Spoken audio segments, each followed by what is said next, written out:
इस वीडियो में देखेंगे दोस्तों माइनर पैन कार्ड को मेजर पैन कार्ड में कन्वर्ट करने का कंप्लीट प्रोसेस। और 1 अप्रैल से प्रोसेस बिल्कुल ही चेंज हो चुका है। अब सिर्फ आधार कार्ड से काम नहीं चलेगा, प्रूफ ऑफ बर्थ आपको एडिशनल डॉक्यूमेंट सबमिट करने होंगे आधार कार्ड के अलावा। तो इस वीडियो में देखेंगे नए प्रोसेस के माध्यम से कैसे हम माइनर पैन कार्ड को मेजर पैन कार्ड में कन्वर्ट करेंगे। और इस काम के लिए लगभग 110 रुपए का आपका खर्चा आने वाला है और कहीं जाने की जरूरत नहीं, कहीं डॉक्यूमेंट भेजने की जरूरत नहीं है। जैसे ही आप डिटेल सबमिट करके पेमेंट करोगे, आपको 1 से 2 दिन के अंदर आपके ईमेल के ऊपर पीडीएफ में इस प्रकार से पैन कार्ड आ जाएंगे। इसके अलावा 4 से 6 दिन के अंदर आपके घर के एड्रेस के ऊपर फिजिकल पैन कार्ड भी आ जाएगा। तो चलिए बेहतर जानकारी के लिए कंप्यूटर के स्क्रीन के ऊपर चलते हैं और एक PAN card minor to major convert करके लाइव दिखाता हूं। इसके लिए दोस्तों किसी भी ब्राउजर के गूगल में हमें टाइप करना है NSDL पैन अप्लाई, और ये जो पहला लिंक आ रहा है ऑनलाइन पैन एप्लीकेशन, इस लिंक के ऊपर आपको क्लिक करना है। अब दोस्तों उसके बाद आप आ जाओगे इनकम टैक्स नेटवर्क के ऑफिशियल पार्टनर के ऊपर। यहाँ से हम पैन कार्ड से संबंधित कोई भी काम कर सकते हैं, जैसे कि नया पैन कार्ड अप्लाई करना हुआ, माइनर टू मेजर हुआ, या पैन कार्ड में करेक्शन हुआ। अब यहाँ पे आपको सबसे पहले न्यू एप्लीकेशन के ऊपर क्लिक करना है। और बाय चांस मान के चलो कोई एप्लीकेशन पेंडिंग रह जाता है, बीच में प्रोसेस छूट जाता है, तो आगे को कंटिन्यू करने के लिए रिज्यूम एप्लीकेशन के ऊपर क्लिक करना होता है इसी पेज के ऊपर आकर के। क्या तो फिलहाल मैं न्यू एप्लीकेशन सेलेक्ट करता हूं। उसके बाद सेलेक्ट पैन एप्लीकेशन टाइप के ऊपर आपको क्लिक करना है। तो पहला आ जाता है जहां से हम नया पैन कार्ड अप्लाई कर सकते हैं, लेकिन हमें नया नहीं अप्लाई करना है।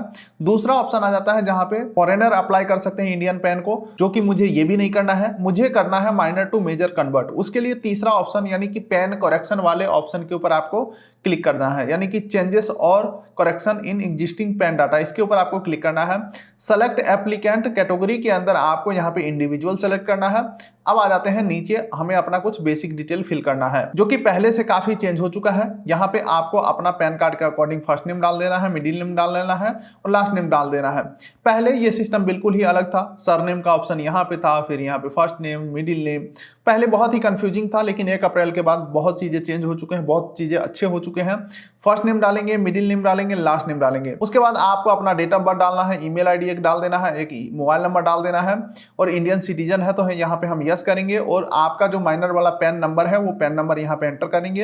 एक टर्म्स एंड कंडीशन एग्री करेंगे और नीचे ये आई एम नॉट रोबोट के ऊपर क्लिक करेंगे और सबमिट के ऊपर क्लिक करेंगे। चलो एक बार में अपना सारा डाटा फिल करके आगे प्रोसीड करते हैं। तो दोस्तों जैसे हम डिटेल सबमिट करते हैं, एक टेम्पोररी टोकन नंबर जनरेट हो चुका है। इसका आपको पहली बात तो फोटो क्लिक कर लेना है। ऐसा मैं इसलिए कह रहा हूं क्योंकि मान के चलो आपका एप्लीकेशन बीच में फंस जाता है या पेज आउट हो जाता है, तो आप एप्लीकेशन नंबर डाल करके आगे को प्रोसीड कर पाओगे। हालांकि ये जो नंबर है आपके ईमेल के ऊपर भी आ जाता है, लेकिन ईमेल के ऊपर लेट आता है, इसलिए कह रहा हूं पहले से ही आप इस नंबर को सेव कर लो। चलो यहाँ पे कंटिन्यू के ऊपर हम क्लिक करते हैं। अब दोस्तों यहाँ पे इस पेज के ऊपर सबसे पहला ऑप्शन आपको सेलेक्ट करने को मिलता है कि आप डिटेल को किस प्रकार से सबमिट करोगे। तो पहला ऑप्शन को आपको सेलेक्ट नहीं करना है। यहाँ पे बोल रहा है सबमिट डिजिटली थॉट eKYC ई साइन पेपरलेस, लेकिन इस ऑप्शन को सेलेक्ट नहीं करेंगे क्योंकि मुझे मैनुअली फोटो और सिग्नेचर अपलोड करना है। हमें आधार कार्ड वाला फोटो नहीं आगे भेजना है, ठीक है। तो यहाँ पे हम सेकेंड ऑप्शन को सेलेक्ट करेंगे, सबमिट स्कैनेड इमेज थॉट ई साइन, ठीक है। इस ऑप्शन को हम सेलेक्ट करते हैं। तो यहाँ पे आपको 5 रुपया 90 पैसा एक्स्ट्रा देना पड़ेगा, तो इस ऑप्शन को हम सेलेक्ट कर लेते हैं। बाकी दोस्तों तीसरा ऑप्शन के माध्यम से हम फिजिकल डॉक्यूमेंट सेंड करते हैं पैन कार्ड के ऑफिस को, तब जाकर के हमारा प्रोसेस आगे को बढ़ता है। लेकिन दोस्तों सबसे बेस्ट है तीनों में से ये सेकंड ऑप्शन। चलो हमने सेलेक्ट कर लिया, अब आगे बढ़ते हैं। आगे बढ़ते हैं तो पूछा जा रहा है क्या आपको फिजिकल पैन कार्ड रिक्वायर्ड है, आप फिजिकल पैन कार्ड लेना चाहते हैं, तो यहाँ पे हम यस करेंगे। उसके बाद दोस्तों हमारा पैन नंबर यहाँ पे आ चुका है क्योंकि हमने होम पेज के ऊपर डाल दिया था अपना पैन नंबर। अब यहाँ पे आपको इंटर आधार लिस्ट 4 डिजिट, आधार कार्ड का 4 अंक लास्ट का आपको यहाँ पे एंटर कर देना है। उसके बाद नेम एज पर आधार आपको यहाँ पे एंटर कर देना है। और उसके बाद goods and service tax number यानी कि GST नंबर पूछा जा रहा है, तो यहाँ पे हम कुछ भी फिल नहीं करेंगे। आपका नेम यहाँ पे ऑटोमेटिक आ जाएगा क्योंकि होम पेज के ऊपर आपने डाला ही था। उसके बाद यहाँ पे आपको अपना जेंडर सेलेक्ट कर लेना है और फिर यहाँ पे आपको अपना पेरेंट्स का डिटेल डालना है, जिसमें फादर का फर्स्ट नेम डालेंगे, मिडिल नेम डालेंगे, लास्ट नेम डालेंगे। अगर आप मदर का भी नेम डालना चाहते हैं, डिटेल डालना चाहते हैं तो डाल सकते हैं, मदर का first name, middle name, last name. अगर आपके कोई सिंगल पेरेंट्स हैं तो यहाँ पे यस कर देंगे। फिलहाल मेरे डुअल पेरेंट्स हैं, मम्मी पापा दोनों, तो यहाँ पे हमने कुछ भी फिल नहीं किया है। बाकी दोस्तों अंत में पूछा जा रहा है कि आपको अपने पैन कार्ड के ऊपर माता का डिटेल प्रिंट करवाना है या पिता का, तो यहाँ पे हम फादर को सेलेक्ट करते हैं।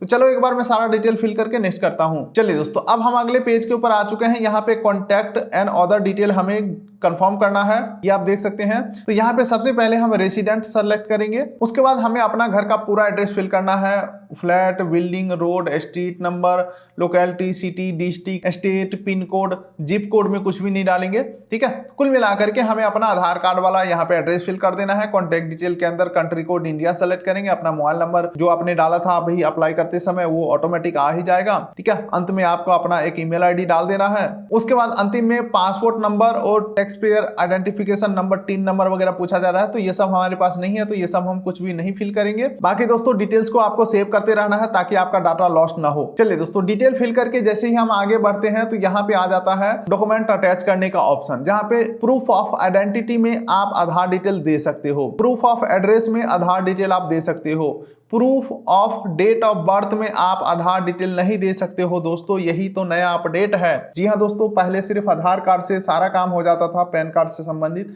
अब सिर्फ आधार कार्ड से काम नहीं चलेगा।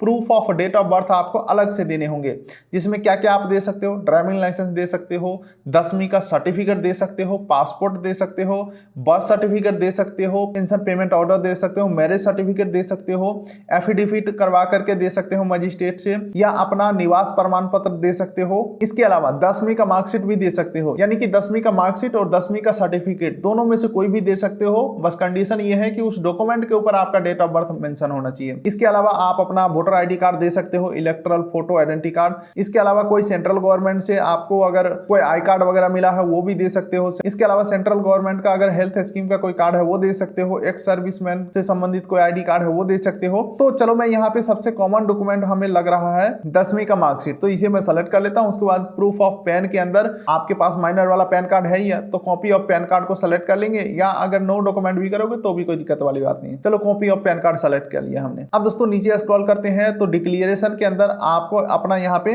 नाम लिख देना है। ठीक है, उसके बाद सेलेक्ट वाले ऑप्शन में सेल्फ सेलेक्ट करोगे तो ऑटोमेटिक आपका नाम यहाँ पे आ ही जाएगा। चलिए अब यहाँ पे पूछा जा रहा है आप कितने डॉक्यूमेंट अटैच करने वाले हो। तो पहला हम आधार कार्ड अटैच करेंगे, ठीक है, एक तो ये हो गया। दूसरा हम अटैच करेंगे पैन कार्ड, 2 डॉक्यूमेंट हो गया। और तीसरा अटैच करेंगे हम 10वीं का मार्कशीट, यानी कि टोटल नंबर ऑफ 3 डॉक्यूमेंट को हम अपलोड करने वाले हैं। तो यहाँ पे हम 3 एंटर कर देते हैं। अब यहाँ पे दोस्तों पैलेस के अंदर आपका जो भी जिला का नाम है वो यहाँ पे डाल देना है। ठीक है, अब नीचे आ जाते हैं। नीचे आते हैं तो यहाँ पे फोटो एंड सिग्नेचर अपलोड करने का ऑप्शन आ रहा है। तो फोटो का साइज का जो कुछ कंडीशन है वो यहाँ पे लिखे हुए हैं। अगर आप एक्सपर्ट हैं तो फोटोशॉप से बना लेंगे, अगर एक्सपर्ट नहीं है तो भी कोई दिक्कत वाली बात नहीं है। डायरेक्टली गूगल पे टाइप करना है NSDL पेन फोटो रिसाइजर, और कोई भी वेबसाइट को ओपन करके और यहाँ पे अपना फोटो और सिग्नेचर अपलोड करके परफेक्ट साइज में डाउनलोड कर सकते हो। ठीक है, तो फोटो और सिग्नेचर यहाँ पे अपलोड कर देना है। उसके बाद एड डॉक्यूमेंट के अंदर आपका जो डॉक्यूमेंट है, जो 3 डॉक्यूमेंट अभी हमने आपको बताया वो 300 KB के अंदर होना चाहिए और PDF के रूप में होना चाहिए। तो इसे भी रिसाइज वगैरह करके यहाँ पे आपको रेडी रखना है।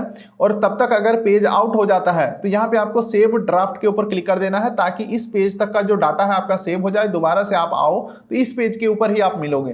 तो चलो एक बार मैं यहाँ पे सारा डिटेल्स को अटैच करके सबमिट करता हूँ। अब चलिए दोस्तों अगले पेज के ऊपर यहाँ पे बोला जा रहा है अपने आधार कार्ड का शुरुआत के 8 डिजिट यहाँ पे एंटर करो। ये डाल दिया हमने। उसके बाद यहाँ पे हमारा नेम और बाकी सारा डिटेल यहाँ पे वेरीफाई करने के लिए आ जाता है। अगर सब कुछ सही है तो नीचे प्रोसीड के ऊपर क्लिक करेंगे, अदरवाइज एडिट बटन के ऊपर जा करके और डिटेल को हम मॉडिफाई करके आगे बढ़ेंगे। तो फिलहाल मेरा डाटा सब कुछ सही है तो प्रोसीड के ऊपर हम क्लिक करेंगे। अब दोस्तों हम आ चुके हैं पेमेंट पेज के ऊपर। यहाँ पे हमें 106 रुपया 90 पैसा का पेमेंट करना है। पेमेंट करने के लिए टर्म्स एंड कंडीशन एग्री करेंगे, प्रोसीड टू पेमेंट के ऊपर क्लिक करेंगे। अब यहाँ पे 106 रुपया 90 पैसा का पेमेंट करने के लिए पे एंड कंफर्म के ऊपर क्लिक करेंगे, और यहाँ पे हम UPI के माध्यम से पेमेंट करेंगे। कंफर्म जनरेट QR कोड के ऊपर मैं क्लिक करता हूँ और पेमेंट को करते हैं कंफर्म। चलिए दोस्तों पेमेंट हमारा कंफर्म हो चुका है। अब आप देख सकते हैं यहाँ पे हमारा जो ट्रांजैक्शन स्टेटस है वो सक्सेसफुल आ चुका है। अब यहाँ पे नीचे स्क्रॉल करेंगे, टर्म्स एंड कंडीशन एग्री करके ऑथेंटिकेट बटन के ऊपर हम क्लिक करेंगे। उसके बाद ई साइन करने के लिए हमें आधार नंबर डाल के सेंड OTP के ऊपर क्लिक करना है, ताकि डॉक्यूमेंट को हम ई साइन कर सके। और जैसे ही हम आधार OTP सबमिट करते हैं हमारा डॉक्यूमेंट ई साइन होकर के और सक्सेसफुली सबमिट हो जाता है। और इस प्रकार से हमें एप्लीकेशन नंबर भी जनरेट हो जाता है, और इसी एप्लीकेशन नंबर के थ्रू आगे को हम ट्रैक कर पाएंगे हमारा कार्ड अप्रूव हुआ या रिजेक्ट हुआ। हालांकि रिजेक्ट तो नहीं होता है, सारा कुछ आज के डेट में आधार के बेसिस पे सारा डाटा आधार कार्ड वाला है तो अप्रूव हो ही जाते हैं। बाकी दोस्तों जैसे ही आपका पैन कार्ड बन जाता है आपके ईमेल के ऊपर PDF के रूप में नया वाला पैन कार्ड आ जाते हैं 1 से 2 दिन के अंदर। बाकी 4 से 6 दिन के अंदर फिजिकल पैन कार्ड आपके घर के एड्रेस के ऊपर आ जाता है, जिसमें आपका फोटो और सिग्नेचर भी लगा रहेगा और आपका पैन कार्ड जो है माइनर टू मेजर कन्वर्ट हो जाएंगे। दोस्तों एंड में यही कहूंगा, जो पैन कार्ड का माइनर टू मेजर कन्वर्ट करने का जो प्रोसेस है ना, वो बिल्कुल ही 100% पैन कार्ड करेक्शन करने के प्रोसेस के बराबर है। कहने को ये माइनर टू मेजर है, लेकिन एक्चुअल में एक प्रकार से हम पैन कार्ड को मॉडिफाई करते हैं, जहां पे हम फोटो ऐड करते हैं, सिग्नेचर ऐड करते हैं, और हमारा उम्र 18 साल से ज्यादा रहता है, जिस वजह से हमारे नए पैन कार्ड के ऊपर फोटो सिग्नेचर ऐड हो जाते हैं। यही है कुछ फंडा दोस्तों। उम्मीद करता हूँ वीडियो आपको अच्छा लगा तो वीडियो कर दीजिए लाइक, चैनल कर दीजिए सब्सक्राइब, ताकि मिलेंगे ऐसे ही किसी अगले वीडियो में। तब तक के लिए नमस्कार।